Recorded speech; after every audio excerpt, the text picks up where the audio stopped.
अस्सलाम वालेकुम। I hope आप सब खैरियत से होंगे और खुश होंगे।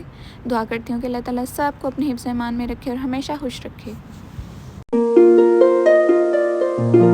असल ईद तो होती ही पाकिस्तान में है, जब हर मोमेंट को सेलिब्रेट किया जाता है।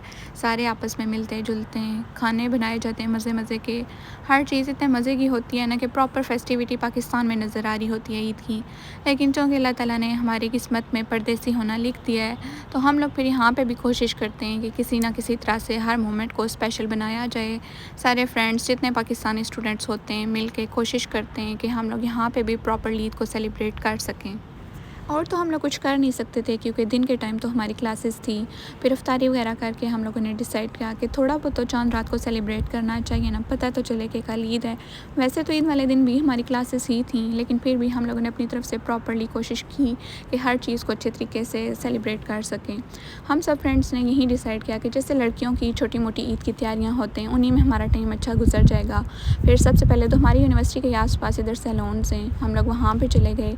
एक मेरी फ्रेंड थी, उसने हेयर स्टाइलिंग करवानी थी, उसने वो करवाई। फिर हम लोगों ने छोटी मोटी हेयर कट थी वो करवाई। फिर उसके बाद रास्ते से हम लोग जा रहे थे, फिर हम लोगों को नज़र आ गई है शॉप, वहाँ से हम लोगों ने आइसक्रीम खा ली। और आप लोगों को अंदाज़ा होगा कि हॉस्टल लाइफ कैसी होती है। हमारे हॉस्टल में भी 2 से 3 लड़कियाँ हैं जो कि बहुत अच्छी मेहंदी लगा लेती हैं। पहले तो हम लोगों ने डिसाइड किया था कि हम लोग खुद ही लगा लेते हैं, लेकिन फिर जब उन लड़कियों से बात हुई तो उन्होंने कहा कि नहीं, हम लोग जहाँ पे सबको लगा रहे हैं वहाँ पे आप लोगों को भी लगा देते हैं। फिर यह है कि इतनी ज़्यादा लड़कियाँ थी ना कि उनको आते आते काफ़ी टाइम लग गया। फिर हम लोगों ने सोचा कि चलो क्यों ना हम लोग इस टाइम को यूटिलाइज़ करें और अच्छी अच्छी पिक्चर्स बना लेते हैं, क्योंकि यही मेमोरीज़ होती हैं जब हम लोग वापस चले जाएंगे। थोड़ा सा टाइम है जो कि हम लोग यहाँ पे गुजारें, फिर हम लोगों को याद आएगी कि कैसे हम लोग ये टाइम अपना गुजारते थे। फिर हम सब ने मेहंदी लगाई, फिर उसके बाद पिक्चर्स वगैरह बनाई, कुछ खाया पिया। इसी में इतना अच्छा टाइम स्पेंड हो गया, लेकिन हम लोग काफ़ी लेट हो गए थे। करते करते हमें फजर हो गई थी और सुबह 8 बजे हमारी क्लास भी थी।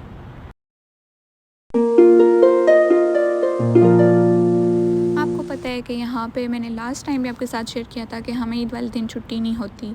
वैसे इनका कोई फेस्टिवल है उसमें हम लोगों की इतनी ज़्यादा छुट्टियाँ दे देते हैं, लेकिन जब हमारा कोई ऐसा इवेंट आता है हम लोग इनसे इतनी रिक्वेस्ट करते हैं और उस दिन ये लोग इतनी रिस्ट्रिक्शंस लगा देते हैं ना कि आम रूटीन में ये लोग कहेंगे कि आप लोग छुट्टी कर सकते हैं, लेकिन जिस दिन हमारी ईद होती है उस दिन ये लोग हमें कहते हैं कि उस दिन तो आपकी अटेंडेंस मस्ट है, कोई बच्चा छुट्टी नहीं कर सकता। इतनी सख्ती हो जाती है ना कि हम लोग बिल्कुल भी, हमारे पास मार्जिन नहीं होता कि हम लोग छुट्टी कर सकें। और ईद वाले दिन हमारा स्केजूल इतना मुश्किल था ना, मतलब सुबह 8 बजे हमारी क्लास थी, फिर उसके बाद नेक्स्ट क्लास हमारी 10 बजे थी, फिर 2:30 पे भी थी और फिर 4 बजे भी थी।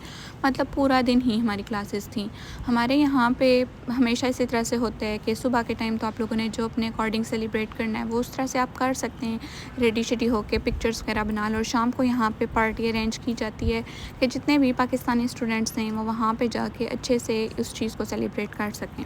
ईद के दिन भी हमारी सुबह 8 बजे क्लास थी और मैं ऑलरेडी आपको बता चुकी हूँ कि रात को सोते सोते हमें फजर हो गई थी।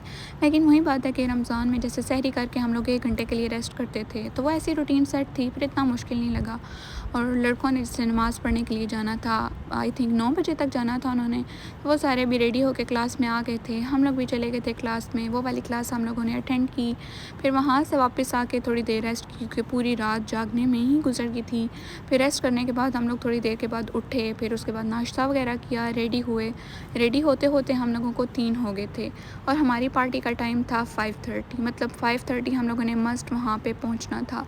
और टिकट्स इन लोगों ने हमें दे दिए थे, वो टिकट्स हमें लेके जाना था, क्योंकि उन टिकट्स के बगैर हमारी एंट्री पॉसिबल नहीं थी कि जब तक हम लोग उनको वो टिकट दिखाएंगे नहीं तो हम लोगों को ना खाना मिलेगा ना हम लोग वहाँ पे इंटर हो सकते थे। फिर हम लोगों ने टैक्सी ऑनलाइन ही बुक करवा ली थी। जितनी देर में टैक्सी आती थी हम लोगों ने पिक्चर्स थोड़ी सी बना ली और वहीं से डायरेक्ट फिर हम लोग वेन्यू पे चले गए थे।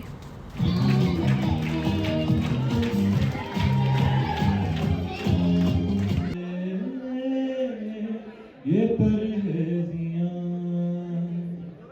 छुपाते हो क्यों अपने आप को,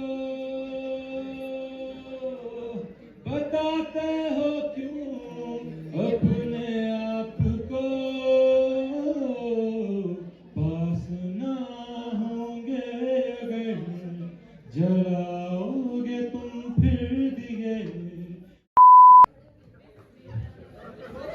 बयेगा क्यों सोएगा गिला करो मैं लख बारी बिस्मिल्लाह करो। पार्टी में सारे पाकिस्तानी स्टूडेंट्स ही थे। सो सबसे पहले तो उन्होंने कुछ सिंगिंग की, मज़े मज़े के सॉन्ग्स गाए। उसके बाद कुछ डांस परफॉर्मेंसेस हुई थी।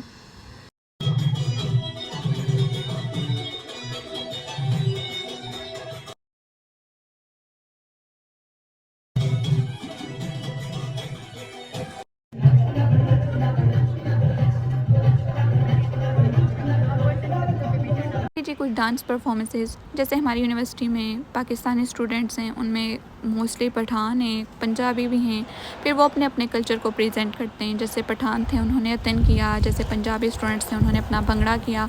और इन पे सारे मिल के कर रहे होते हैं, एक दूसरे के साथ मिल के उन चीज़ों को, उन खुशियों को सेलिब्रेट कर रहे होते हैं। ये काफ़ी अच्छी चीज़ होती है। फिर जैसे हमारा 2019 का बैच है, उनकी ग्रेजुएशन होने वाली है। वो लोग जून में फ्री हो जाएंगे। अभी उनकी इंटर्नशिप चल रही है। फिर उन्होंने जैसे उनको फेयरवेल भी देनी थी, तो इसी में कुछ जो चीज़ें थी वो ऐड कर दी गई थी। और यह है कि काफ़ी अच्छा टाइम स्पेंड हो गया। फिर केक कटिंग सेरेमनी हुई। जितने स्टूडेंट्स थे उनको केक दिया गया। उसके बाद आ गया था जी खाने का टाइम। और हमारा खाना बहुत ज़्यादा अच्छा था, बहुत मज़े का था। लास्ट टाइम जो पार्टी थी वो मैंने आपके साथ शेयर भी की थी मेरे चैनल पे। उस चीज़ की वीडियो भी आप जाके देख सकते हैं। हमें चाइनीज़ फूड प्रेजेंट किया गया था, लेकिन इस दफ़ा स्टूडेंट्स की डिमांड थी कि हम लोगों को किसी तरह से अगर पॉसिबल है तो पाकिस्तानी फ़ूड दे दिया जाए, क्योंकि आपको पता है यहाँ पे चाइनीज़ फ़ूड हर बच्चा नहीं खा सकता। उसका टेस्ट इतना अजीब होता है ना कि हम लोग उस चीज़ के यूज़ टू नहीं है। जितना मज़ा एक पाकिस्तानी खाने में होता है वो मुझे नहीं लगता कि दुनिया के किसी खाने में होगा। तो हम लोगों को इतनी क्रेविंग हो रही थी कि ईद का दिन होता है, उस दिन तो हमें एटलीस्ट पाकिस्तानी खाना मिल जाए ना। यह है कि फिर जितने भी ऑर्गेनाइज़र्स थे उन्होंने बहुत कोशिश की। जो स्टूडेंट्स चाइना में, उन्हें पता होगा कि बीजिंग का एक बहुत फेमस रेस्टोरेंट है ज़ामज़म, मतलब दूर दूर से लोग आते हैं यहाँ पे खाना खाने। फिर वहाँ से इन्होंने किसी तरह से करके अरेंज किया। यह कि हमारा खाना बहुत ज़्यादा अच्छा था, बहुत मज़े का था। और मेन्यू भी बहुत मज़े का था। बस ये खाना शाना खा के हम लोग वापस आ गए थे, क्योंकि यूनिवर्सिटी की तरफ से ऑर्डर था, प्रॉपर रिस्ट्रिक्शन थी कि 9:30 से पहले पहले सारे बच्चों ने वापस डॉर्म आना है। तो हम लोग जल्दी से वापस आ गए थे। ये थी जी हमारी ईद। होप सो वीडियो आपको भी अच्छी लगी होगी। घर वालों को तो इंसान याद करता ही करता है, उनके बगैर क्या ही ईद होती है। लेकिन वही है कि अब जब अल्लाह ताला ने लिख दिया तो फिर हम लोगों को इस चीज़ को मनाना पड़ता है। होप सो वीडियो आपको अच्छी लगी होगी। वीडियो आपको अच्छी लगी हो तो वीडियो को लाइक कर दें, शेयर कर दें, चैनल को भी सब्सक्राइब लाजमी कर दें। इंशाल्लाह बहुत जल्द एक न्यू वीडियो में आपके साथ मिलूँगी। तब तक के लिए मुझे इजाज़त दीजिए। अपना भी ढेर सारा ख्याल रखिएगा, मुझे भी दुआ में ज़रूर याद रखिएगा। अल्लाह हाफिज़।